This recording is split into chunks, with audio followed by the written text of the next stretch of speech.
2025 நல்லா தெரிஞ்சுக்கொள்ளுங்க. கண்டிப்பா இந்த 2025 எப்படி இருக்கும் அப்படின்னு நீங்க எல்லாருமே கொஞ்சம் தீர்க்கதரிசிகிட்ட போய் தேடிட்டு தான் இருப்பீங்க.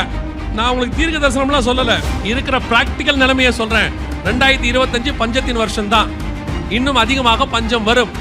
2021ல இந்த கொரோனா உச்சத்தில் இருக்கு, 2வது அலை உச்சத்தில் இருக்கும்பொழுது ஆண்டவர் 3வது முத்திரை நடக்க போது அதை குறித்து நீ பேசுன்னு சொல்லி உணர்த்தினார். ஏன்னா இதை நாங்கள் 2018 பேசிட்டோம். அப்போ இது போயிட்டே இருக்குது. 2021ல் ஆண்டவர் 3வது முத்திரையை குறித்து இதுதான் நடக்க போதுன்னு உணர்த்தினார். வாசிங்க 6ஆம் அதிகாரம் வெளிப்படுத்தின விசேஷம் 5-6 வசனத்தை வாசிங்க. அவர் 3ஆம் முத்திரையை உடைத்த போது 3ஆம் ஜீவனானது நீ வந்து பார் என்று சொல்ல கேட்டேன். நான் பார்த்தபோது இதோ ஒரு கருப்பு குதிரையை கண்டேன். அதன் மேல் ஏறியிருந்தவன் ஒரு தராசை தன் கையிலே பிடித்திருந்தான். வாசிங்க. அப்பொழுது ஒரு பணத்துக்கு 1 படி கோதுமை என்றும் 1 பணத்துக்கு 3 படி வார்கோதுமை என்றும் எண்ணெயையும் திராட்சரசத்தையும் சேதப்படுத்தாதே என்றும் 4 ஜீவன்களின் மத்தியிலிருந்து உண்டான சத்தத்தை கேட்டேன். இது எதை பற்றி அப்படின்னு கேட்டிங்கன்னா உணவு பஞ்சம். கொரோனாவுக்கு அதாவது அந்த கொள்ளை நோய்க்கு அடுத்து 2வது முத்திரைக்கு அடுத்து வரக்கூடியதான மிக முக்கியமான விஷயம் என்ன அப்படின்னு கேட்டிங்கன்னு சொன்னால் உணவு பஞ்சத்தை பற்றி பைபிள் சொல்லியிருக்கு. இப்போ நல்லா கவனிங்க, இது எல்லாம் இன்றைக்கி நேற்று எழுதுனது இல்லை, 1900 வருஷத்துக்கு முன்பாக எழுதப்பட்டது. இங்கேயே நீங்கள் எவ்வளோ பெரியவங்க இருக்கிறீங்க, நீங்கள்லாம் ஒரு 25 வருஷமாக பைபிள் படிக்கிறவங்க இருக்கிறீங்க, 50 வருஷமாக பைபிள் படிக்கிறவங்க இருக்கிறீங்க. உங்கள் பைபிள்லையும் இந்த வசனம் இருக்குது, 100 வருஷத்துக்கு முன்னாடி உள்ள பைபிள்லையும் இந்த வசனம்லாம் இருக்குது. ஏதோ நடக்க எழுதி வச்ச மாதிரி நீங்கள் நினச்சிக்க போறிய. பர்ஃபெக்டாக இதுக்கு அடுத்து 2வது முத்திரைக்கு அடுத்து 3வது முத்திரை எதை பற்றி பேசுதுன்னா, தராசை பிடித்திருந்தார், 1 பணத்துக்கு 1 படி கோதுமை என்றும் 1 பணத்துக்கு 3 படி வார்கோதுமை என்றும் எண்ணெயையும் திராட்சரசத்தையும் சேதப்படுத்தாதே என்று 4 ஜீவன்கள் மத்தியிலிருந்து உண்டான சத்தத்தை கேட்டேன் அப்படின்னு இருக்கு. அப்போ இது எதை பற்றி சொல்லப்பட்டிருக்கு அப்படின்னு கேட்டிங்கன்னா உணவு பஞ்சத்தை பற்றி, தராசு எக்கானமி இதை குறித்து இது என்ன பாதிப்பு வரும் எதை பற்றி அப்படிங்கிறதால 2021ல் இந்த பஞ்சங்கள் உலகம் முழுக்க வரப்போது. பர்டிகுலராக உணவு பஞ்சம். ஏன்னா அவன் தராசு கோதுமை பஞ்சம் ஆண்டவர் அங்கே சொல்லியிருக்கிறார். ஸோ உணவு பஞ்சம் வரப்போது அப்படின்னு சொல்லி 2021லேருந்து வீடியோ போட்டுக்கிட்டு இருக்கிறோம். மிக துல்லியமாக 2022ல் அதுக்கான ஒரு தீர்க்க தரிசன நிறைவேறுதல் நடந்துச்சு. ஃபஸ்ட்டு 2021லேயே மடகஸ்கர், ஹைத்தி இந்த நாடுகள்லாம் பஞ்சத்தில் விழுந்துருச்சு. யூஎன் அனௌன்ஸ் பண்ணாங்க, அஃபிஷியலாக உலகத்தில் பஞ்சம் அதிகரிக்க தொடங்கிருச்சு, ஹைத்தி போன்ற நாடுகள் பாதிக்கப்பட தொடங்கிருச்சுன்னு சொன்னாங்க. அப்போ அதை போடும்போது அவங்க யாருக்கும் ஹைத்தி தெரியாது, மடகஸ்கர் தெரியாது நமக்கெல்லாம். ஸோ அது எங்கேயோ என்னமோ நடக்குது போல் அப்படின்னு எடுத்துக்கிட்டோம். ஆனால் 2022ல் மே மாதத்தில் நமக்கு பக்கத்து நாடு ஸ்ரீலங்கா திவாலாச்சு. பர்டிகுலராக உணவு பஞ்சம் நாடே திவால் ஆயிடுச்சு. அந்த காரியம் நடைபெற ஆரம்பித்ததுலேருந்து நமக்கு தெரிஞ்ச பக்கத்து ஒவ்வொரு நாடுகளாக உணவு பஞ்சத்தில் விழ ஆரம்பிச்சிச்சு. ஆப்கானிஸ்தான், பாகிஸ்தான், சார்க் நாடுகள் அப்படியே கொஞ்சம் கொஞ்சமாக வளர்ந்து இப்போ எங்கே வரைக்கும் கேட்டிங்கன்னா ஐரோப்பா முழுக்க இன்றைக்கும் இருக்குது பஞ்சம். இந்த பஞ்சம் உச்ச லெவலில் போயிட்டுருக்கு. ஒரு ஐநாவுடைய அறிக்கை சொல்லுது, 3 வேளை ஆகாரமும் நல்ல வீடும், அதாவது தங்குவதுக்கு வாடகை வீடோ சொந்த வீடோ நல்ல வீடு தங்கிறதுக்கு ஒரு போக்குவரத்துக்கு வாகனம் உள்ளவங்க 10% மக்கள் தான் உலகத்தில் இருக்காங்களாம். 90% மக்கள் 3 வேளை ஆகாரத்தில் 2 சாப்பிட்றவங்க இருக்காங்க, தங்கறதுக்கு வீடு இல்லாமல் இருக்காங்க, வாகனம் இல்லாமல் இருக்காங்க, நடந்து போகிறவங்க இருக்காங்க. இப்போ கர்த்தர் மிக மோசமான சூழ்நிலைகளிலே நமக்கு நடக்க போகிறதை முன்னறிவிச்சிருந்தார். இப்போ இங்கே துல்லியமாக உணவு பஞ்சம் ஒவ்வொன்றாக ஆரம்பிச்சிச்சு 2021லேருந்து அப்படியே அடுத்து. இப்போது 2023ல் அந்த 6வது வசனம் துல்லியமாக நிறைவேற ஆரம்பிச்சிச்சு. 6ஆம் அதிகாரம் அந்த 6வது வசனம் இருக்கு பாருங்க. அப்பொழுது 1 பணத்துக்கு 1 படி கோதுமை என்றும் 1 பணத்துக்கு 3 படி வார்கோதுமை என்றும் அப்படின்னு இருக்குல்ல. துல்லியமாக 2021 லாஸ்ட்டில் மிகப்பெரியதான ஒரு சம்பவம் உலகத்தில் நடந்துச்சு. உங்கள் எல்லாருக்கும் தெரியும், இப்போ வரைக்கும் இருக்குது. ரஷ்யா உக்ரைன் பிரச்சனை ஸ்டார்ட் ஆச்சு. சரி, ரஷ்யா உக்ரைன் பிரச்சனைக்கு இதுக்கு என்னங்க சம்பந்தம் அப்படின்னு கேட்டிங்கன்னா, உலகத்திலேயே நம்பர் 1 and 2 கோதுமை தயாரிக்கிற நாடு ரஷ்யாவும் உக்ரைனும். உக்ரைனுக்கு ஒரு பேர் உண்டு, பிரெட் பேஸ்கெட் ஆஃப் யூரோப் அப்படின்னு சொல்லுவாங்க. ஐரோப்பாவினுடைய காலை உணவுக்கான பிரெட்டோடைய கூடை அப்படின்னு சொல்லுவாங்க. அவங்க தான் மிக முக்கியமான கோதுமை தயாரிக்கிற நாடு உலகத்திலேயே. 2வது ரஷ்யா. இந்த நாடுகள் 2 சண்டை போட ஆரம்பித்த உடனே கோதுமை பஞ்சம் உலகளாவிய பஞ்சமாக மாறுச்சு. ஐரோப்பாவுக்கு கோதுமை தட்டுப்பாடு வர தொடங்குச்சு. இதில் மிக முக்கியமாக 3வது கோதுமை தயாரிக்கிற நாடுகளில் 3வது எதுன்னு கேட்டிங்கன்னா இந்தியா சொல்லிருச்சு, கோதுமை எங்களுக்கே பத்தாது, ஏன்னா நார்த் இந்தியா முழுக்க கோதுமை பத்தாது, ஆகவே கோதுமை ஏற்றுமதியை பண்ண முடியாது. இன்னைய வரைக்கும், இந்த நிமிஷம் வரைக்கும் கோதுமை ஏற்றுமதிக்கு தடை இருக்கிறது. இந்தியாவில் கோதுமை ஏற்றுமதி தடை இருக்குது, கோதுமை ஏற்றுமதியே கிடையாது. உலகளாவிய கோதுமை பஞ்சம் துல்லியமாக நிறைவேறுச்சு.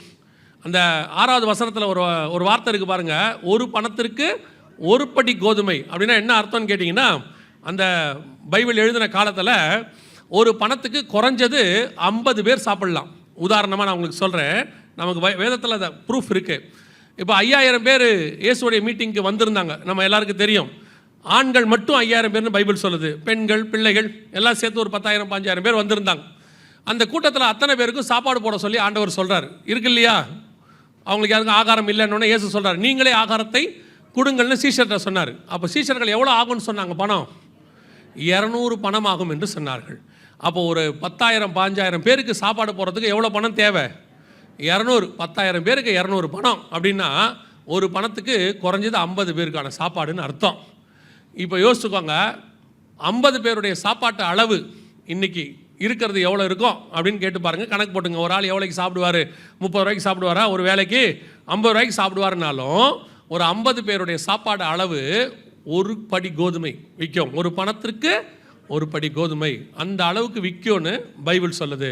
2023 மிகப்பெரிய உணவு பஞ்சம் உலகளாவே பாதித்த போது பாகிஸ்தானில் ஒரு கிலோ கோதுமையினுடைய விலை என்னன்னு சொல்கிறாங்க பாருங்க, கவனிங்க.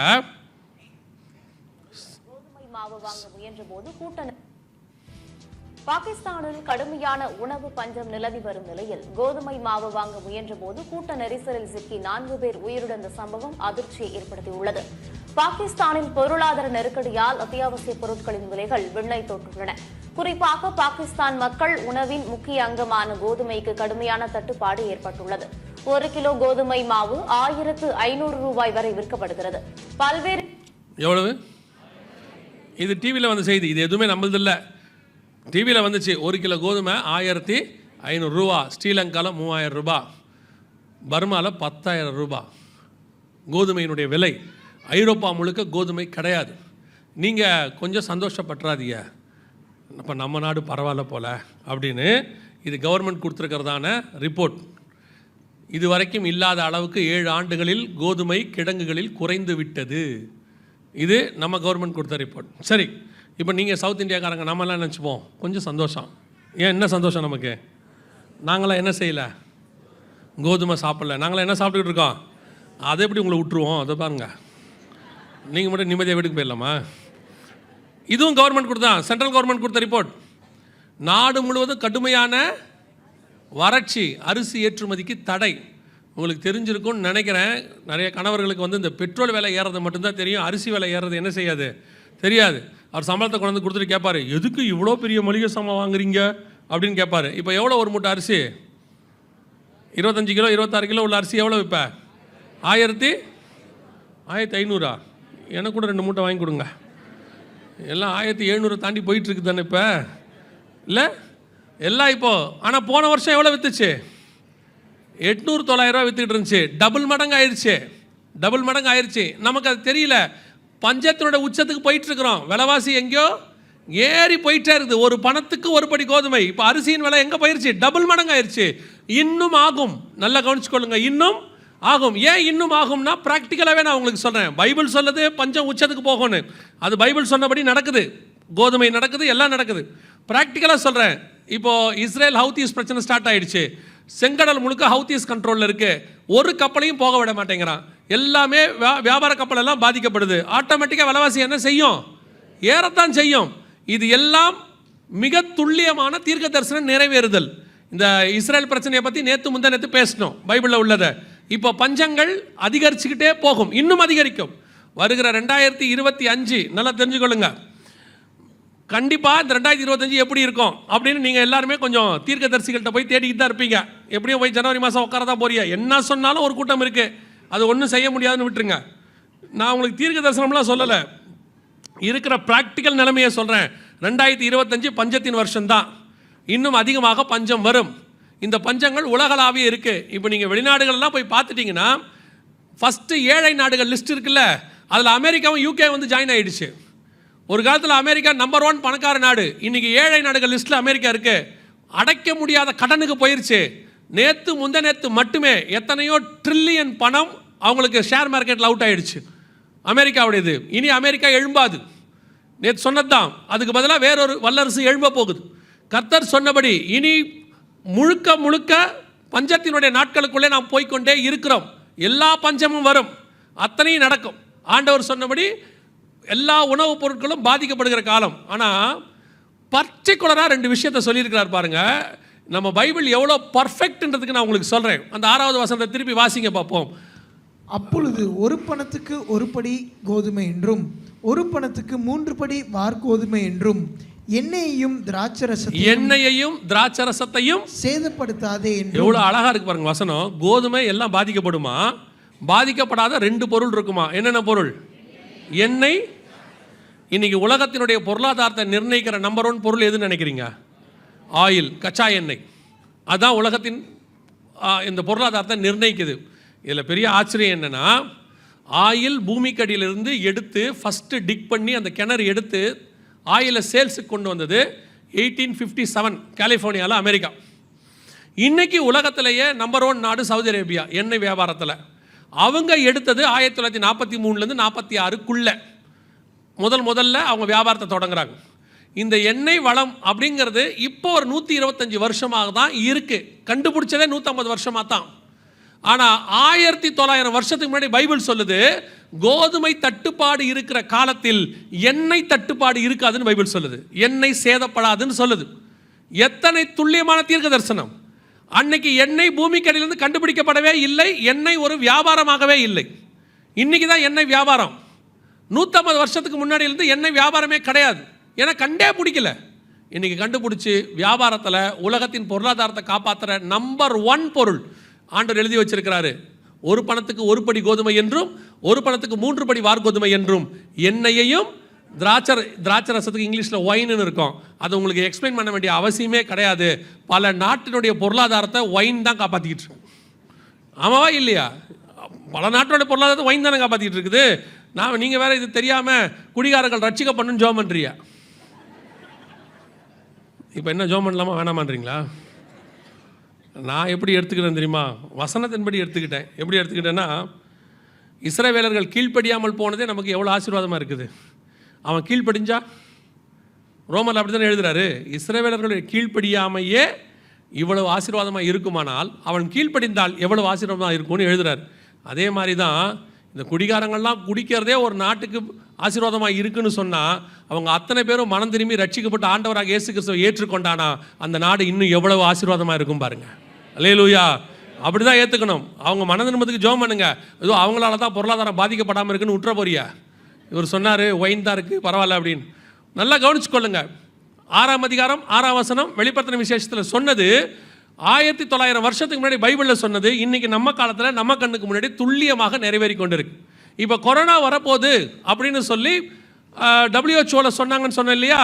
இப்போ பஞ்சம் வரப்போகுதுங்கிறத UN சொல்லியிருக்கிறாங்க. இங்கே பாருங்க, இது சேம் வேர்ட். என்ன வேர்டை சவுண்ட் வைங்கப்பா? உணவு தட்டுப்பாட்டால் உலகம் பேரழிவை சந்திக்கும் என்று ஐநா பொதுச் செயலாளர் அன்டோனியோ குட்டரஸ் எச்சரிக்கை விடுத்துள்ளார். ஜெர்மன் தலைநகர் பெர்லினில் பணக்கார மற்றும் வளரும் நாடுகளைச் சேர்ந்த அதிகாரிகள் பங்கேற்ற கூட்டம் நடந்தது. இந்த கூட்டத்தில் கலந்து கொண்டு பேசிய ஐநா பொதுச் செயலாளர் அன்டோனியோ குட்டரஸ், பருவநிலை மாற்றம், கொரோனா ஆகியவை முன்னெப்போதும் இல்லாத அளவிற்கு பட்டினி பிரச்சினையை உருவாக்கின என தெரிவித்தார். உணவு கிடைக்காத பிரச்சினை உலக அளவில் உணவு தட்டுப்பாடாக மாறும் என்றும், உணவு தட்டுப்பாட்டால் உலகம் பேரழிவை சந்திக்கும் எனவும் எச்சரித்தார். அதனை சமாளிக்க ஐநா அதிகாரிகள் சமாதான நடவடிக்கையை மேற்கொண்டு வருகிறார்கள் எனவும் தெரிவித்தார். இவங்களே தான் 2018 கொரோனா மாதிரி ஒரு வியாதி டிசீஸ் எக்ஸ் வரப்போகுதுன்னு சொல்லி அனௌன்ஸ் பண்ணாங்க. 2019 லாஸ்ட்டில் வந்துச்சு. மிகப்பெரியதான ஒரு உயிரிழப்பை நாம் பார்த்தோம். இவங்களே தான் UN இப்போ சொல்லியிருக்கிறாங்க. WHO UNோட இன்னொரு ஆர்கனைசேஷன். UN சொல்லியிருக்கு, ஐநா சபை சொல்லியிருக்கு, உணவு தட்டுப்பாட்டால் உலகம் மிகப்பெரிய பேரழிவை சந்திக்கும் அப்படின்னு சொல்லியிருக்கிறாங்க. இது 2023 அதே மாதிரி எல்லா சேனல்கள்லையும் வந்துச்சு, எல்லா டிவிலையும் வந்துச்சு. கர்த்தர் சொன்னபடி இப்பொழுது பஞ்சத்தின் காலம் உச்ச நிலையை அடைய தொடங்கி இருக்கிறது. இப்போ வார் ஸ்டார்ட் ஆகிடுச்சு. ஹவுதீஸும் உள்ள சண்டைக்கு வந்துட்டாங்க, ஈரானும் இறங்கிடுச்சு. இது எல்லாம் சேர்ந்து ஒரு மிகப்பெரியதான உணவு பஞ்சம், உணவு தட்டுப்பாடு உலகளாவிய மாறும். இந்த வருஷம் முழுக்க அடுத்த வருஷம் ஆரம்பிக்கும் போதெல்லாம் இப்போ இருக்கிற விலைவாசியினுடைய அடுத்த லெவலுக்கு போயிடும். அப்படி போகும்போது கவனிங்கள், அப்படி போகும்போது இந்த விலைவாசியோடைய பிரச்சனை என்னவா இருக்கும் அப்படின்னு கேட்டால், இருக்கிற பொருளை காசு இருக்கிறவங்க எவ்வளோ கொடுத்து என்ன செஞ்சுருவாங்க, வாங்கிடுவாங்க. முதல்ல கொரோனா நீங்கள் பார்த்துருப்பீங்கன்னு நினைக்கிறேன், ஃபஸ்ட்டு போய் எல்லாரும் பொருளை என்ன செஞ்சுட்டாங்க, வாங்கிட்டாங்க. அடுத்த பேட்ச் வரும்போது பொருள் 3 மடங்கு 2 மடங்கு விலை ஏறிடுச்சு. அப்போ காசு இல்லாதவங்களாம் என்ன செய்ய முடியல, வாங்க முடியல. அதுக்கு அடுத்து காசு இருந்துச்சு, ஆனால் ஷெல்ஃபில் என்ன இல்லை, பொருள் இல்லை, அவ்வளோதான். அதே நிலைமை தான் இப்போவும் அதை விட அதிகமாகி வரப்போகுது. இப்போது அரிசியை 2 மடங்கு விலை கொடுத்து வாங்க ஆரம்பிச்சிட்டோம். அடுத்து காசு இருக்கும், என்ன இருக்காது, அரிசி இருக்காது. பில்கேட்ஸ் கிட்ட இருந்து அரிசி வாங்க போகிறோன்னு சொல்லிக்கிட்டு இருக்கிறாங்க, அரிசி இறக்குமதி பண்ண போகிறோன்னு சொல்கிறாங்க. நான் சொல்கிறது நமக்காக அரிசின்றதை பற்றி சொல்கிறேன். கோதுமை வேர்ல்டு வைடு யூஸ் பண்ணுற ஒரு பொருள். இது எல்லாம் அடுத்து வரும்போது 3வது முத்திரை உச்ச நிலையை அடையும். இப்போ நம்ம அதில் போயிட்டு இருக்கிறோம். திருப்பியும் சொல்கிறேன், 2வது முடிஞ்சு 3வதுல போயிட்டே இருக்கிறோம். இந்த 3வது முத்திரையுடைய உச்ச நிலைமை அடையும் போது தான் 4வது முத்திரை வரும். அதை மாத்திரம் நான் சொல்லிட்டு நான் ஜெபம் முடிக்க விரும்புகிறேன். நல்லா கவனிங்க. அந்த 4வது முத்திரையை குறித்து தயவு செஞ்சு வாசிங்க பார்ப்போம். 6ஆம் அதிகாரம் 8ஆம் வசனம், வெளிப்படுத்தின விசேஷம். நான் பார்த்தபோது இதோ மங்கின நிறமுள்ள ஒரு குதிரையை கண்டேன். அதன் மேல் ஏறி இருந்தவனுக்கு மரணம் என்று பெயர். பாதாளம் அவன் பின் சென்றது. பட்டயத்தினாலும் பஞ்சத்தினாலும் சாவினாலும் பூமியின் துஷ்ட மிருகங்களினாலும் பூமியின் காற்பங்கள் உள்ளவர்களை கொலை செய்யும்படியான அதிகாரம் அவைகளுக்கு கொடுக்கப்பட்டது. இப்போ அடுத்து வரக்கூடிய மிகப்பெரிய ஒரு உயிர் சேத்தை பற்றி பைபிள் சொல்லுது. மிகப்பெரியதான பேரழிவு பஞ்சத்துக்கு அடுத்து இயேசு சொன்னார் தெரியுமா? கொள்ளை நோய்களுக்கு அடுத்து இயேசு என்ன சொல்லியிருக்கிறாரு? பஞ்சங்கள் சொல்லி வச்சிருக்கிறார். இப்போ பஞ்சத்துக்கு அடுத்து அதுக்கு கீழே நீங்கள் வாசிக்கிட்டே வந்தீங்கன்னா பூமி அதிர்ச்சிகள் எல்லாத்தையும் இயேசு சொல்லுவார்.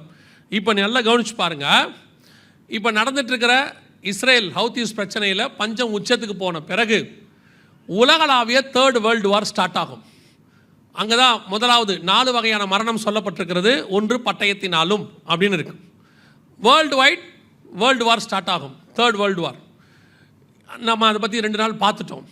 அதை அடுத்து பட்டயத்தினாலும், 2வது பஞ்சத்தினாலும், இந்த பஞ்சம் உச்ச நிலையை அடையும். 3வது சாவினாலும், அப்படின்னா இங்கிலீஷில் என்ன இருக்குன்னா பெஸ்டிலன்சஸ் அப்படின்னு இருக்குது, அதாவது வியாதி கொள்ளை நோய்களினாலும். அடுத்து 4வது துஷ்ட மிருகங்களினால் உண்டாகிற மரணம். 4 வகையான மரணம் பூமியிலே வரப்போகுது. கொள்ளை நோய், பஞ்சம், இயற்கை பேரழிவு, அதோடு கூட யுத்தம். இந்த 4 ஒன்றாக சேருகிற காலம் ரொம்ப தூரத்தில் இல்லை, நம்ம கண்ணுக்கு முன்னாடி தெரிய ஆரம்பிச்சிருக்கு. இப்போ நான் சொன்னோம்னா இந்த ஆள் பயமுறுத்துறாரு அப்படின்பீங்க.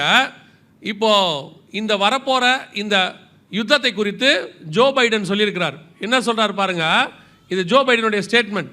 அடுத்து வரக்கூடியதான இந்த ஏற்கனவே உலகம் எவ்வளோ பேர் சாவாங்க அப்படின்னு சொல்லி இது ஜோ பைடன் ரிப்போர்ட். இது வந்து ஒரு ரெப்யூட்டட் சேனலில் வந்துச்சு. அடுத்த 3rd வேர்ல்டு வார் ஸ்டார்ட் ஆச்சுன்னா 5 பில்லியன் பீப்புள், 500 கோடி பேர் பாதிக்கப்படுவதற்கு வாய்ப்பு இருப்பதாக, கொல்லப்படுவதற்கு வாய்ப்பு இருப்பதாக அவர் சொல்கிறார். ஆனால் பைபிள் சொல்லுது கால் பங்கில் உள்ளவர்கள். நீங்கள் வாசிய வசனத்தில் என்ன இருக்குது?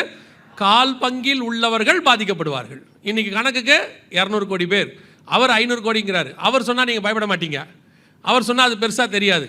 ஆனால் பைபிள்லேருந்து இருக்குன்னு நம்ம சொன்னோம்னா இந்த ஆள் தேவையில்லாமல் பயமுறுத்துறாருன்னு நம்மளை சொல்லுவீங்க. அவர் தான் சொல்லியிருக்காரு 500 கோடின்னு. புதின் சொல்கிறாரு எவ்வளோ அழிவு இருக்குன்னு எனக்கு தெரியாது, நியூக்ளியர் வார் ஸ்டார்ட் ஆகிடுச்சுன்னா அதுக்கப்புறம் நம்ம ஒன்றும் செய்ய முடியாதுங்கிறார். இப்போ நியூக்ளியர் எல்லாத்தையும் டிப்ளாய் பண்ணுறாரு, அதாவது ஒவ்வொரு இடத்துக்கு கொண்டு போக தொடங்கிட்டாங்க.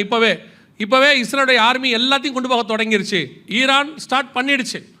இது வேற அடுத்த லெவலுக்கு போயிடுச்சு வார். ஸோ இதோடு கூட பஞ்சம், கொள்ளை நோய் எல்லாம் சேரும்போது அடுத்த சில வருஷங்கள் இதைத்தான் நாம் சந்திக்க போகிறோம். இது எல்லாமே பூமி முழுக்க ஆரம்பிச்சிருச்சு. அதுதான் உங்களுக்கு சொல்கிறேன். கொரோனா வந்தபோது அது 1 கொள்ளை நோய், இப்போ பஞ்சம் போயிட்டு இருக்கு, அடுத்து 4 ஒன்றா சேரப்போகுது. இது எல்லாம் அடுத்த சில வருஷங்களில் நம் தலைமுறையில் பார்க்க வேண்டியது. நம்முடைய தாத்தா காலத்தில் 1ஆம் உலக யுத்தம் பார்த்தாங்க, அப்பாக்கள் காலத்தில் 2ஆம் உலக யுத்தம் பார்த்தாங்க. ஒரு 70 வருஷம் பூமி அமைதியாக இருந்துச்சு, 76 வருஷம் இப்போ அடுத்து ஸ்டார்ட் ஆயிடுச்சு. இப்போ நம்ம காலத்தில் இதை நம்ம பார்க்க தொடங்கி இருக்கிறோம். சரி, இவ்வளவு நடக்குது, நாம் என்ன செய்யணும் அப்படின்னு சொன்னால் ஒரு வசனம் வாசிங்க. அதிலிருந்து ஆண்டவர் நமக்கு என்ன பாதுகாப்பு தரான்னு உங்களுக்கு சொல்கிறேன். மத்தேயு எழுதின சுவிசேஷம் 24ஆம் அதிகாரம் 6வது வசனத்தை வாசிங்க. மத்தேயு 24:6 வாசிங்க. யுத்தங்களையும் யுத்தங்களின் செய்திகளையும் கேள்விப்படுவீர்கள், கலங்காதபடி எச்சரிக்கையா இருங்க. கலங்காதபடி. அப்ப நல்லா கவனிங்க, யுத்தத்தை பத்தி கேட்கும் போது என்ன செய்யக்கூடாது? அது எப்படி கலங்காம இருக்கணும்? 500 கோடி பேர் சாவாங்க ஜோ பைடன் சொல்றாரு, அல்லது பெரிய உயிரிழப்பை ஏற்படுத்தும் புதின் சொல்றாரு. கண்களுக்கு முன்பாக பஞ்சம் போய்கிட்டே இருக்கு, கொள்ளை நோய் ஒரு பக்கம். இப்போ இவங்க ஐநால சொல்லியிருக்கிறாங்க, கொரோனாவை விட மோசமான வைரஸ் ஒன்று என்ன செய்ய போதான் வரப்போகுது, 20 மடங்கு சக்தி வாய்ந்தது வரப்போகுதுன்னு சொல்லியிருக்கிறாங்க. இப்போ நியூக்ளியர் வாருக்கு பூமி ஸ்டார்ட் ஆயிடுச்சு. பஞ்சம் ஒரு பக்கம், கொள்ளை நோய் ஒரு பக்கம், வார் ஒரு பக்கம், எல்லாம் நடந்துக்கிட்டு தான் இருக்கு. நம்மால் மட்டும் சொல்லுவான், கர்த்தர் அதெல்லாம் செய்ய மாட்டாரு, அதெல்லாம் அனுமதிக்க மாட்டாரு, கர்த்தர் நல்லவர். நான் யார் இல்லைன்னா ஆண்டவர் திருப்பி சொல்றாரு, யுத்தங்களையும் யுத்தங்களின் செய்திகளையும் கேள்விப்படுவீர்கள், கலங்காதபடிக்கு எச்சரிக்கையாயிருங்கள். இவைகள் எல்லாம் வசனம் இருக்கா இல்லையா? இவைகள் எல்லாம், இதெல்லாம் நடக்கத்தான் வேணும், நடக்க வேண்டியது. அது மனுஷன் அவன் ஏற்படுத்தின பாவத்தினுடைய விளைவு. அதை குறித்து ஆண்டவர் முன்னறிவிச்சிருக்கிறார். இதெல்லாம் நடக்கத்தான் செய்யும். அவர் ஒன்றும் நியூக்ளியர் கண்டுபிடிக்க சொல்லலை, அவர் ஒன்றும் இருக்கிறதுக்கு கொள்ளை நோயை அவர் ஒன்றும் வைரஸ் கண்டுபிடிக்க சொல்லலை, இருக்கிற அளவுக்கு விவசாயத்தை கெடுத்து பஞ்சத்தை கொண்டு வரத்துக்கு ஆண்டவர் ஒன்றும் சொல்லலை. அவன் அப்படி செய்வான்றது அவருக்கு தெரிஞ்சிருக்கு, முன்னாடியே எழுதி வச்சுட்டார். இதெல்லாம் நடக்க போது, கேர்ஃபுல்லாக இருந்துக்கோங்க. ஆனால் இதெல்லாம் சம்பவிக்க வேண்டியதே. ஒரு கூட்டம் உங்களுக்கு என்ன சொல்லும், கர்த்தர் கிருபை உள்ளவர், இரக்கம் உள்ளவர், அதெல்லாம் செய்ய மாட்டார், அனுமதிக்க மாட்டார். இப்போ ஒரு புதுசாக ஒன்று சொல்லிக்கிட்டு இருக்கிறாங்க எல்லாரும், நினிவேக்கு இறங்கின தேவன் என்ன செய்வார், நமக்கும் இறங்குவார். நான் அந்த அந்த வார்த்தையை அப்படியே ஏற்றுக்கிறேன், எனக்கு எந்த மாற்று கருத்தும் இல்லை. நினிவேக்கு இறங்கின தேவன் நமக்கும் இறங்குவார். நீங்கள் நினிவே ஜனங்க மாதிரி ஜோம் பண்ணுவீங்களா? உங்களால் முடியுமா? தேவன் இறங்க ரெடி. நினிவே ஜனங்க எப்படி ஜோம் பண்ணாங்க? ராஜாலேருந்து நாய்க்குட்டி வரைக்கும் எப்படி ஜோம் பண்ணாங்களாம்? ரட்டு உடுத்தி சாம்பலில் உட்காந்து இரவும் பகலும் 40 நாள் என்ன செஞ்சாங்களாம்? புசியாமலும் குடியாமலும். எங்கே வாங்க பார்ப்போம். உங்களை ஃபாஸ்டிங் ப்ரேயர் வர வைக்கிறதுக்கு நாங்கள் முடிவில் போட வேண்டியிருக்கு, முடிவில் உணவு வழங்கப்படும்னு. ஃபாஸ்டிங் ப்ரேயர் வர வைக்கிறதுக்கு கீழே என்ன போடுறோம்? முடிவில் உணவு வழங்கப்படும். அப்படி தானே போடுறோம். அப்படி இருக்குமோ, அப்படி இருந்தால் தானே நீங்கள் என்ன செய்கிறீங்க, வரேன்றீங்க. அப்புறம் என்ன செய்யறது? 5 மணிக்கு நாங்கள் ஜபத்தை வச்சா கீழே போண்டா போட வேண்டியிருக்கு. இல்லைனா நீங்கள் சாப்பாட்டுக்கு வழி இல்லைன்ட்டு வரமாட்டீங்கன்ட்டு. உங்களை வர வைக்கிறதுக்கே இந்த மாதிரி எதையாவது காட்டினா தானே வரேங்கிறிய. அப்புறம் நினிவேக்கு இறங்கின ஜெபம் நமக்கு இறங்குவார்னா நினிவே ஜனங்க மாதிரி ஜெபம் பண்ணணும்ல. உபவாச ஜெபத்தை கூப்பிட்டு பாருங்க, வரமாட்டாங்க. ஏன் பிரதர் ஃபாஸ்டிங் ப்ரேயர் வரலையா? சுகர், கையெல்லாம் உதறுது, 12 மணிக்கு மேலே நம்மளால் ஒன்றும் முடியாது. ஆனால் சொல்கிறது மட்டும், நினிவேக்கு இறங்கின தேவன் எனக்கும் இறங்குவார் மாட்டார். நீங்கள் அந்த மாதிரி ஜெபம் பண்ணுங்க, இறங்க போகிறாரு. சர்ச்சுக்கு வரும்போது பையனையாக கூட்டிகிட்டு வர மாட்டீங்க, சர்ச்சுக்கு வரும்போது பிள்ளைகளை கூப்பிட்டு வர மாட்டீங்க. எங்கே உங்கள் பசங்களை காணோம்? நீட்டுக்கு படிக்கிறாங்க. உங்களுக்கு நினிவே ஜனங்க மாதிரி நீங்கள் வருவீங்க. அவன் மரணம் வரப்போது தெரிஞ்ச உடனே பிள்ளைகள் வரைக்கும் புசியாமல் குடியாமல் இருந்தாங்கன்னு பைபிளில் சொல்லுது. நீங்கள் சர்ச்சுக்கே பையனை வராமல் நீட்டுக்கு அனுப்பிக்கிட்டு இருக்கிறீங்க. கேட்டு பாருங்க, கர்த்தருக்கு எல்லாம் தெரியும், ஆண்டவர் பார்த்துப்பார். ஆனால் நீட் எக்ஸாமுக்கு சண்டே வச்சோன்னே ஜபத்தோடு போனோம். ஆனால் அழிவு வரும்போது பையனை பத்திரமா பார்த்துக்கணும். இது என்ன அநியாயம் பாருங்க. நீங்கள் செய்கிறதெல்லாம் செஞ்சுக்கிட்டே இருப்பீங்க, கர்த்தர் மட்டும் மன்னிச்சுக்கிட்டே இருக்கணும். அப்படி தானே? நல்லா தெரிஞ்சுக்கொள்ளுங்க, இவைகள் எல்லாம் சம்பவிக்க வேண்டியதே, நடக்கும், நடக்காமல் போகாது. ஆனால் ஒன்று மட்டும் கர்த்தர் சொல்கிறாரு, கலங்காதபடிக்கு எச்சரிக்கையாயிருங்க, பயப்பட மட்டும் செய்யாதீங்க. அது எப்படிங்க பயப்படாமல் இருக்கு? இது எல்லாம் வெளியில் நடக்கிற அடையாளம். இது எதுவும் தேவனை உண்மையாய் தேடுகிற தேவ ஜனங்கள் வீட்டுக்குள் வராதபடி பாதுகாக்க கர்த்தர் வல்லமை உள்ள தேவனாய் இருக்கிறார். இதுக்கு தான் சொன்ன விசுவாச வார்த்தையை படிக்கணும்னு. அவங்க அது எப்படிங்க? சிலருக்கு ஒரு கொஸ்டின் மைண்டில் ஓடும், எல்லாருக்கும் நடக்கும்போது நமக்கு மட்டும் எப்படி அது நடக்காது? நடக்காது. இஸ்ரவேல் முழுக்க பஞ்சம் வந்து குதிரைக்கே புல்லு கிடைக்காத போது எலியா வீட்டுக்குள்ள எண்ணெயும் மாவும் நிறைய இருந்துச்சான்.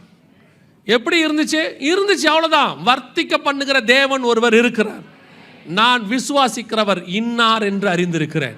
இப்போ நான் போன உடனே விலைவாசி இறங்கிடுமா? பெட்ரோல் பங்கில் போய் நீங்கள் நிற்கிறீங்க, நின்ன உடனே என்ன சொல்ல போகிறாங்க?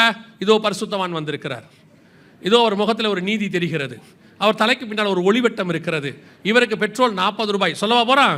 கிடையவே கிடையாது. அவங்களுக்கு 100னா நமக்கு 105 கேட்பான். ஏன் 105 கேட்பாங்க தெரியுமா?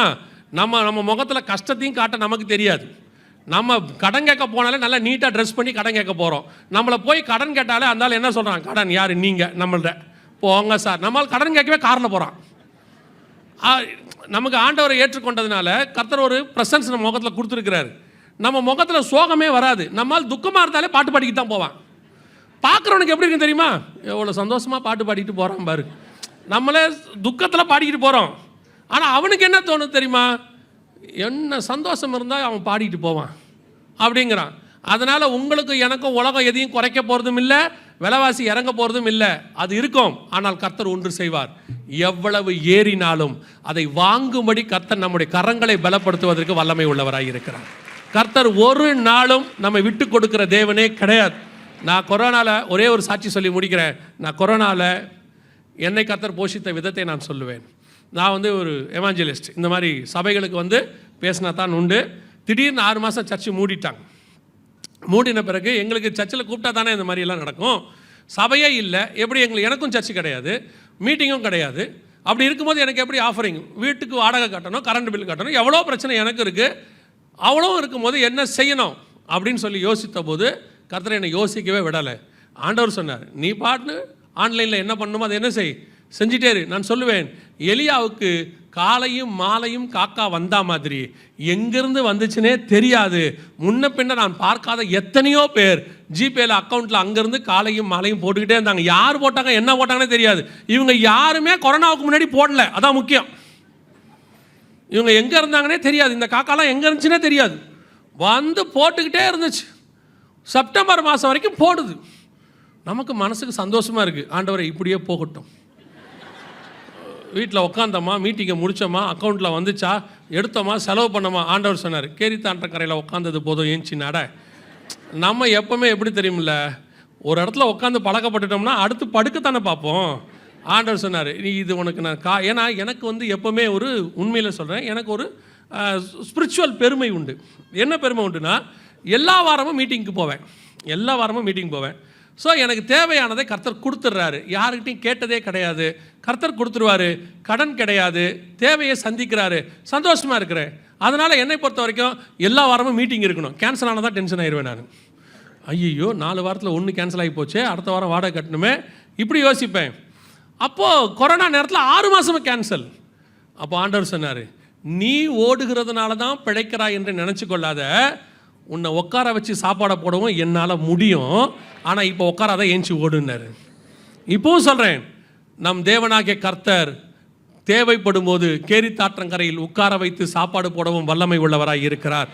தேவைப்பட்டால் சாப்பாடு போட்டு 40 நாள் இரவும் பகலும் நடக்க வைக்கவும் வல்லமை உள்ளவராய் இருக்கிறார். இன்னும் சொல்கிறேன், உலகம் முழுக்க பஞ்சம் வரும், அது 3ஆம் உலக யுத்தம், பட்டயம் வரும், கொள்ளை நோய் வரும். இது எதுவும் உங்களையும் என்னையும் சேதப்படுத்தாதபடி பாதுகாக்கிற தேவன் ஒருவர் இருக்கிறார். கொரோனாவில் என்னை பாதுகாத்த ஆண்டவர் உங்களையும் பாதுகாக்க வல்லமை உள்ளவராய் இருக்கிறார். நான் சொல்கிறேன், இன்னைக்கு நின்று கொண்டிருப்பதுக்கு கர்த்தர் ஒரு பெரிய காரணம். அந்த தேவன் இன்னும் ஜீவனோடு கூட இருக்கிறார். எப்படிங்க நடக்கும்? நீ விசுவாசித்தால் தேவனுடைய மகிமையை காண்பாய். சிலர் உலகம் என்ன சொல்லும், எப்படி நடக்கும் ப்ராக்டிக்கலாக சொல்லுங்க, அதுக்கு ஒரு ஃபார்முலா சொல்லுங்க, ஒரு இப்படி நடக்கும்னாவது சொல்லுங்க. ஆண்டவர் சொல்லாரு, நீ காற்றையும் காண மாட்டாய், மழையையும் காண மாட்டாய், தேசம் தண்ணீரால் நிரப்பப்படும். காரணம், கர்த்தர் சர்வ வல்லமை உள்ள தேவன். அவர் தேவைப்பட்டா கையளவு மேகத்தை பெருமழையா மாற்றவும் வல்லமை உள்ளவர். மேகமே இல்லாமல் மழையை கொண்டு வருவதற்கும் அவர் வல்லமை உள்ளவராய் இருக்கிறார். அல்லேலூயா. இனி கண்டிப்பாக முடிவு காலத்தை நோக்கி உலகம் போயிடுது. அவைகளுக்கு நடுவில் உங்களையும் என்னையும் மறந்து காக்கிற பட்சியை போல கர்த்தர் பாதுகாப்பார். இவைகளுக்கு நடுவில் வருகையும் வரும், எப்போ வேணாலும் வரும். நீங்கள் உடனே இன்னைக்கு சொல்லிட்டு போகிறார், நாளைக்கு வரும்னு நினைக்காதீங்க. எப்போ வேணாலும் வரும். வருவதற்கு ஆயத்தப்படுகிற காலம்தான் நமக்கு இருக்கிறது. நமக்கு வேறு காலமே இல்லை. நம்மளை பொறுத்த வரைக்கும் அவர் சந்திக்க ஆயத்தப்படணும். மற்றபடி நடக்க வேண்டிய சம்பவங்கள்லாம் நடந்து கொண்டே இருக்கும். இவைகளுக்கு நடுவில் ஒவ்வொரு நாளும் எப்போ ஆண்டவர் வருவார் என்பது எதிர்பார்ப்பு மட்டும் சபைக்கு இருக்கணும். அல்லேலூயா. நேற்று சொன்ன காரியத்தை நான் சொல்லி முடிக்கிறேன். இந்த வருகையில் நான் போகணும், கைவிடப்பட்ட கட்டத்தில் இருக்கக்கூடாது. இவ்வளவும் சம்பவிக்குது. இதையெல்லாம் சொன்ன இயேசு வருவேன்னு சொன்ன வாக்கு தத்தமும் என்ன செய்யும், நிறைவேறும். அவர் இவ்வளோ, ஏன்னா அவர் சொன்ன 100ல் 99 நடந்துட்டா 100வது என்ன செய்யும், நடக்க தான் செய்யும். ஸோ இதையெல்லாம் சொன்ன இயேசு திரும்பி வருவேன் என்று வாக்கு பண்ணியிருக்கிறார். சீக்கிரம் வருவேனார். அப்போ அந்த வருகையில் போகிறதுக்கு நான் என்ன செய்யணும்? 7 காரியங்கள் செய்யணும். நேற்று சொன்னேன், இன்றைக்கும் நான் சொல்லிட்டு முடிச்சிடறேன் நேற்று வராதவங்களுக்காக.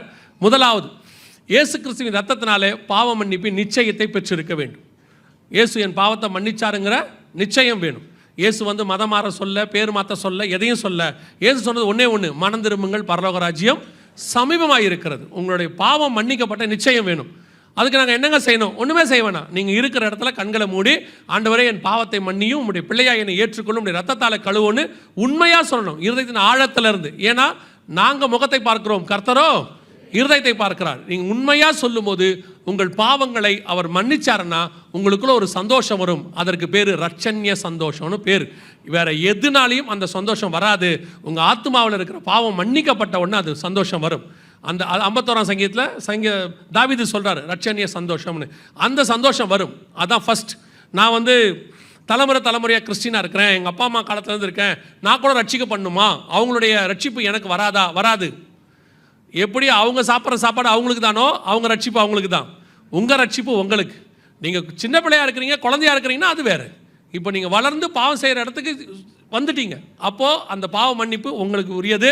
ஒருவன் தன் பாவங்களை அறிக்கை செய்து விட்டு விடுவான் ஆகில அவன் தேவனிடத்தில் இரக்கம் பெறுவான். 2வது, பிதா குமாரன் பரிசுத்தாவின் நாமத்தினாலே தண்ணீரில் மூழ்கி ஞானஸ்தானம் எடுத்துருக்கணும். ஏன்னா விசுவாசம் உள்ளவனாகி ஞானஸ்தானம் பெறுகிறவனே ரட்சிக்கப்படுவான். ஞானஸ்தானம் எடுக்காமல் ரட்சிக்கப்பட முடியாது. காரணம் என்னென்னா, பழையவைகள் எல்லாம் ஒளிந்து போயினா எல்லாம் புதிதாயினங்கிறதுக்கு அடையாளம் தான் ஞானஸ்தானம்.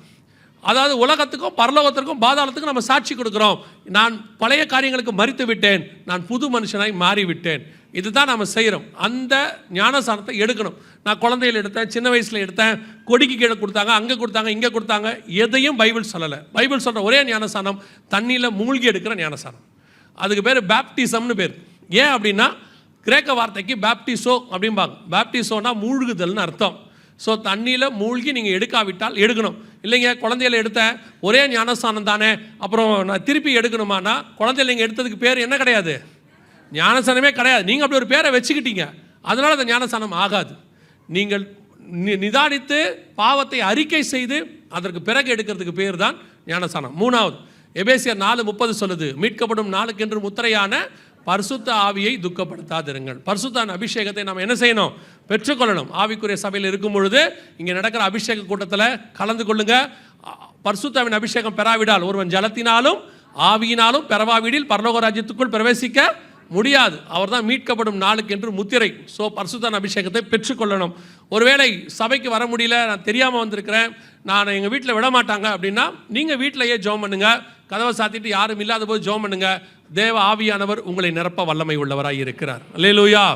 4வது, அப்போஸ்தலர் நடவடிக்கைகள் 2:40 சொல்லுது, வேறுபாடு உள்ள வாழ்க்கை, மாறுபாடான சந்ததியை விட்டு விலகி உங்களை ரட்சித்துக் கொள்ளுங்கள்னு வசனம் இருக்கு. உலகத்துக்கு உங்களுக்கு என்ன இருக்கணும்?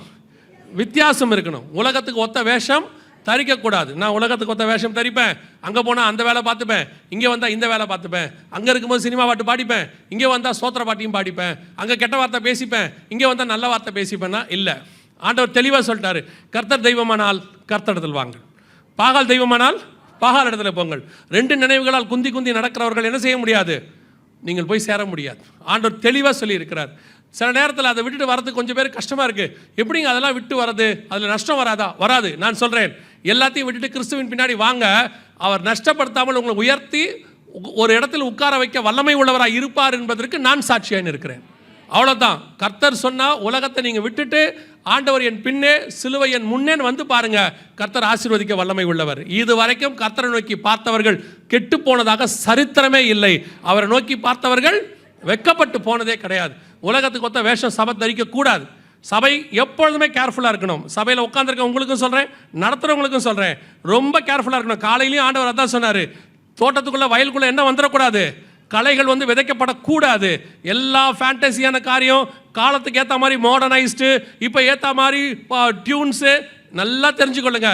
கர்த்தரிடத்துலேருந்து வரக்கூடிய எதையும் நாம் அக்செப்ட் பண்ணிக்கிறோம். உலகத்திலேருந்து வரக்கூடிய எதுக்கும் இங்கே அனுமதி கிடையாது. அப்படி மீறி அனுமதி கொடுத்தீங்கன்னா அது கலையாக மாறிடும். ஒரு நாள் அது உங்களுக்கே வினையாகி மாறிடும். உலகத்துக்கு நோ சொல்லுங்க, தைரியமாக சொல்லுங்க. கர்த்தர் உங்களுக்காக வைராக்கியம் பாராட்ட வல்லமை உள்ளவராக இருக்கிறார். 5வது, சுவிசேஷம் அறிவித்தல் உங்கள் மேல் விழுந்த கடமை. ஒவ்வொருத்தரும் பரலோகத்துக்கு போகும்போது இங்கேருந்து ஆத்துமாக்களை தான் கொண்டு போக முடியும். உங்களுக்கு தெரியும்னு நினைக்கிறேன். நீங்கள் வெளிநாட்டுக்கு போகும்போது அங்கே செலவு பண்ணுறதுக்கு அல்லது அங்கே நீங்கள் செட்டில் ஆக போகிறீங்கன்னா இங்கே இருக்கிற எல்லாத்தையும் அந்த ஊர் கரன்சிக்கு என்ன பண்ணிவிடுவீங்க? மாற்றிடுவோம், எக்ஸ்சேஞ்சுன்னு சொல்லுவாங்க. அதே மாதிரி நான் பரலோகத்துக்கு போகும்போது இங்கே இருக்கக்கூடிய உங்களுடைய மொத்த சொத்தையும் பரலோகத்துக்கு கொண்டு போக முடியும். ஆனால் ஒரே ஒரு வாய்ப்பு, அங்கே இருக்கிற கரன்சிக்கு இதை மாற்றிடணும். அங்கே இருக்கிற என்னங்க கரன்சி எப்படி மாற்றணும்? வெரி சிம்பிள், எல்லாத்தையும் ஆத்மாவாக மாற்றிடுங்க. எவ்வளோக்கள் ஆத்மாதாயம் பண்ண முடியுமோ அவ்வளோக்கள் ஆத்மாதாயம் பண்ணுங்க. சுவிசேஷம் அறிவித்தல் உங்கள் மேல் விழுந்த எவ்வளோக்கெவ்வளோ எக்ஸ்சேஞ்ச் ஆத்மாவாக மாற்றிட்டீங்களோ அத்தனையும் பரலோகத்தில் வந்து நிற்கும். பரலோகத்தில் உங்களோட கூட வரப்போகிறது ஒன்றே ஒன்று தான், நீங்கள் சம்பாதிக்கிற ஆத்மா மட்டும். நீங்கள் வச்சுருக்கிற நகை, நட்டு, போல்ட்டு, ஸ்க்ரூ டிரைவர், ஸ்பேனரு, அப்புறம் பட்டம், பதவி, அப்புறம் உங்கள் அம்மாவுக்கு அவங்க அம்மா கொடுத்த புடவை, அவங்க அப்பாவுக்கு அவங்க அப்பா கொடுத்த காரு ஒன்றும் வராது. வருகை முந்தினாலும் வராது, மரணம் முந்தினாலும் வராது. உங்களுக்கே நல்லா தெரியும், மரணம் முந்துச்சுன்னா எதையும் அவன் கொடுக்க மாட்டான். போட்டிருக்கிற மோதிரத்தையும் கழட்டிட்டு தான் விட போகிறான், எல்லாத்தையும் உருவி எடுத்துருவான். வருகை முந்துச்சுனாலும் நீங்கள் கொண்டு போக முடியாது. இப்போவே எவ்வளோக்கு எவ்வளோ ஆத்மாதாயம் பண்ண முடியுமோ ஆத்மாதாயம் பண்ணுங்க. சுவிசேஷம் சொல்லுங்க. நீங்கள் தண்ணி மேலே விதையை போடுங்க, விளைய செய்கிறவர் ஒருத்தர் இருக்கிறார். அல்லேலூயா. 6வது, இயேசு வருவார் என்பதை ஒவ்வொரு நாளும் விசுவாசிக்கணும். சும்மா ஏதோ 2-3 நாள் கூட்டம் வச்சாங்க, கேட்குறதுக்கு எல்லாம் பயமாக இருந்துச்சு, இயேசு வராராம் அப்படின்ட்டு ஒரு வாரம் கழிச்சு நார்மல் ஆகிடக்கூடாது. இன்னையிலேருந்து நமக்குள்ள அது ஒரு தீப்பொறி மாதிரி மாறிடணும். படுக்க போகும்போது, ஆண்டவரே இந்த ராத்திரி வேளையில் நம்முடைய வருகை இருக்குமானால் நான் எடுத்துக்கொள்ளப்பட வேண்டும். காலையில் எழுந்திருக்கும் போது முதல் ஜெபம், ஆண்டவரே இந்த பகல் வேளையில் நம்முடைய வருகை இருக்குமானால், அந்த வாஞ்சிக்க தொடங்கிடணும். அதில் நம்ம பங்கடையணுங்கிற விருப்பம் வந்துடணும். ஆட்டோமேட்டிக்காக அதுக்கென்று வாழ தொடங்கிடுவோம். அதுக்கு தான் சொல்கிறேன், அந்த விருப்பம் வந்துடுச்சுன்னா நம்ம வாழ்க்கை லைஃப் ஸ்டைலே அப்படி மாறிடும். 7வது, கடைசியாக, முடிவு பரியந்தம் நிலை நிற்கிறவனே ரட்சிக்கப்படுவான். இந்த 6லும் நீங்கள் முடிவு பரியந்தம் நிற்கணும். அடைந்த ரட்சிப்பு, எடுத்த ஞானசானம், பெற்றுக்கொண்ட அபிஷேகம், வாழ்கிற வேறுபாடுள்ள வாழ்க்கை, சொல்கிற சுவிசேஷம், விசுவாசிக்கிற வருகை, இந்த 6லும் கடைசி வரைக்கும் இயேசு வர வரைக்கும் நின்னீங்கன்னா கர்த்தருடைய வருகையில் பிரவேசிப்பது எளிது. அல்லேலூயா. நாம் ஜெபிக்க போகிறோம். எந்திரிக்கலாமா நாம் எல்லாரும்?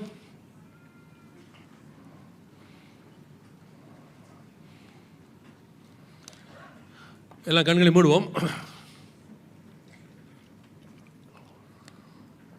ஒரு 5 நிமிஷம் மாத்திரம் நான் பாஸ்டர் கையில் கொடுக்குறேன், அவங்க தொடர்ந்து நடத்துவாங்க. ஒரு 5 நிமிஷம் மாத்திரம். இன்னைக்கு இயேசு கிறிஸ்துவினுடைய வருகை சம்பவிக்கும் போது நானும் என் வீட்டாரும் இந்த வருகையில் பிரவேசிப்போங்கிற நிச்சயம் எத்தனை பேருக்கு இருக்கிறது? உங்கள் ஆவி, ஆத்மா, சரீரத்தை கர்த்தருக்கு முன்பாக அவருடைய வெளிச்சத்தில் ஆராய்ந்து பாருங்கள். உங்கள் ஆத்மா அவருக்கு முன்பாக எப்படி இருக்கிறது? சங்கீதக்காரன் 2 காரியத்தை சொல்லுகிறான். என் ஆத்மா மண்ணோடு ஒட்டி இருக்கிறது. இன்னொரு இடத்துல சொல்கிறாரு, என் ஆத்மா மான்கள் நீருடையை வாஞ்சிக்கிறது போல உம்மை வாஞ்சிக்கிறது. நம்முடைய ஆத்மா மண்ணோடு ஒட்டிக்கிட்டு இருக்குதா?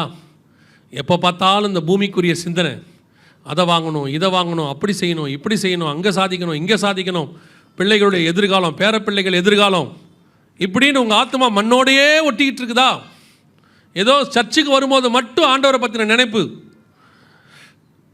ஜெபம் பண்ணுறதுக்கு கூட நேரம் இல்லை.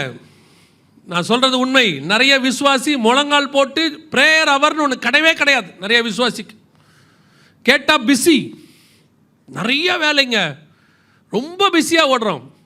ஆனால் உங்கள் பிஸி ஷெட்யூலில் வேறு எதுக்குமே நீங்கள் குறை வைக்கலை. பிஸி ஷெட்யூலில் சாப்பிட்றத நிறுத்தி இருக்கிறீங்களா? பிஸி ஷெட்யூலில் ட்ரெஸ் பண்ணுறதை நிறுத்தி இருக்கிறோமா? பிஸி ஷெட்யூலில் ஆஃபீஸ் போகிறத நிறுத்தி இருக்கிறோமா?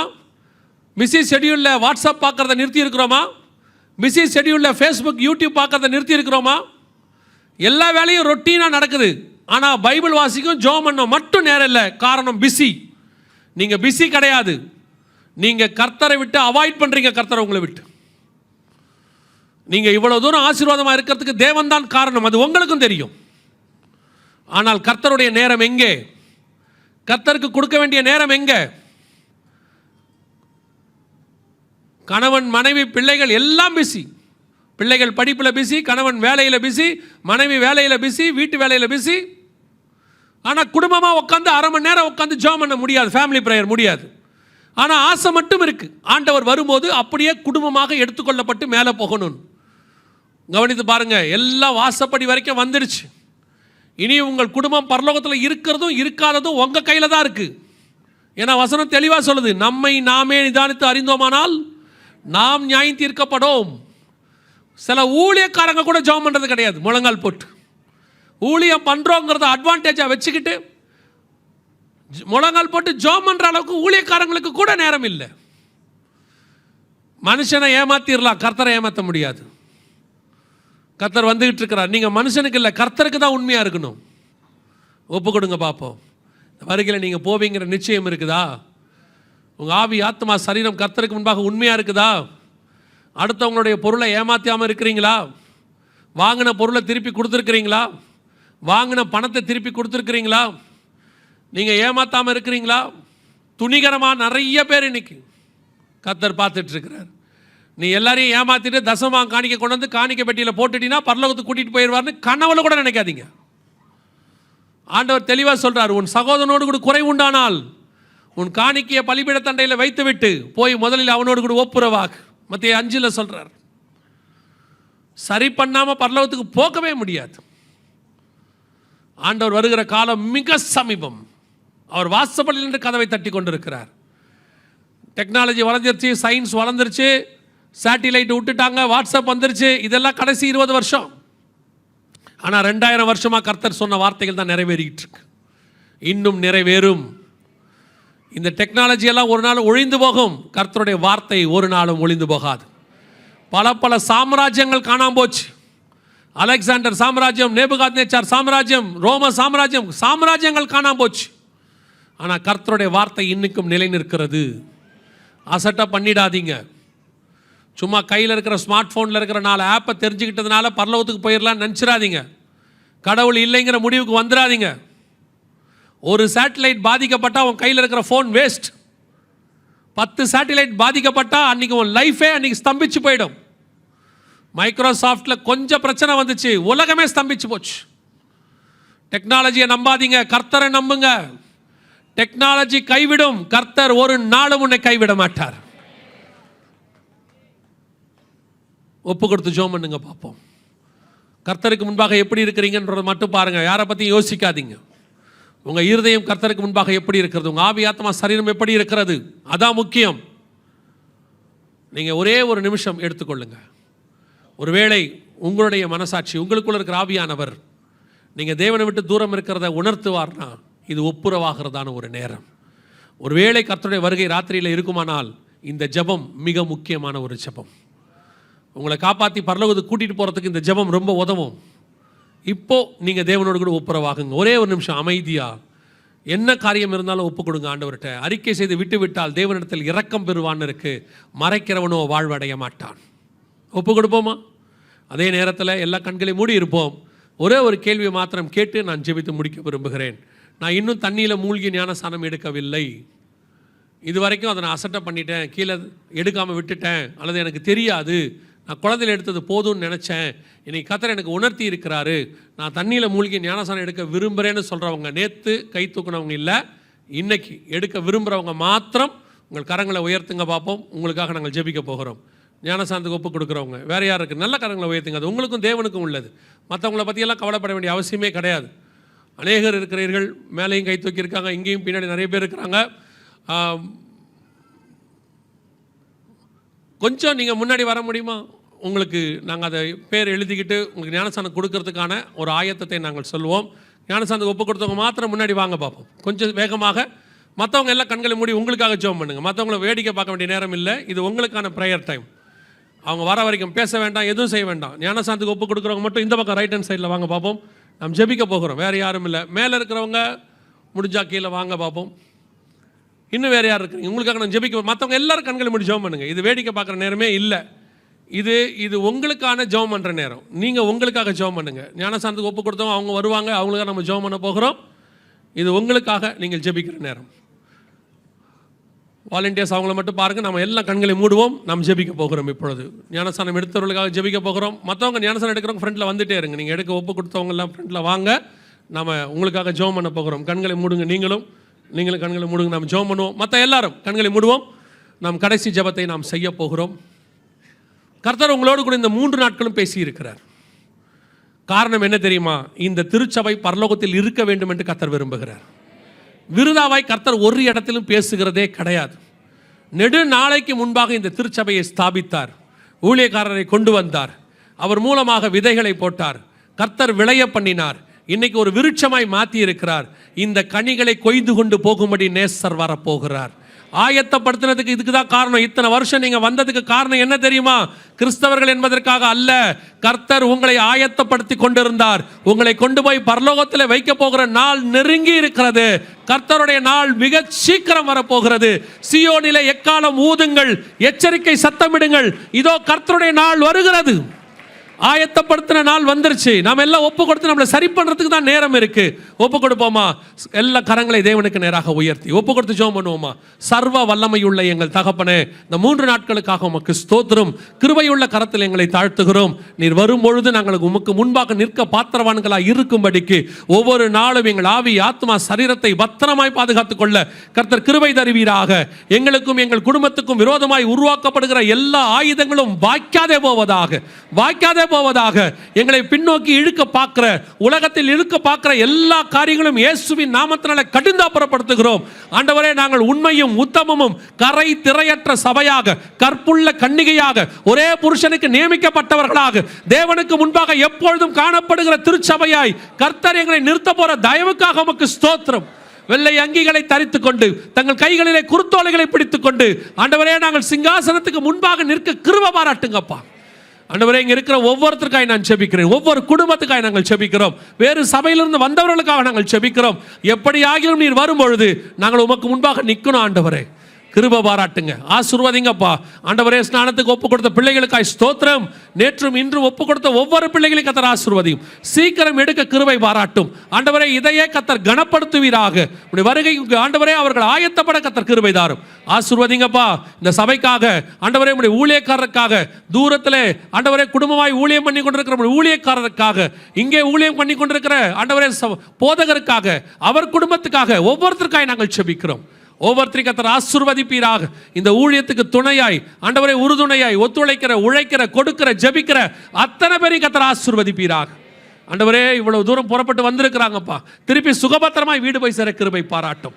எங்கள் ஆண்டவர் இயேசு கிறிஸ்துவின் நாமத்தினாலே ஒப்பு கொடுத்து ஆசீர்வதித்து ஜெபிக்கிறோம் எங்கள் ஜீவனுள்ள நல்ல பிதாவே.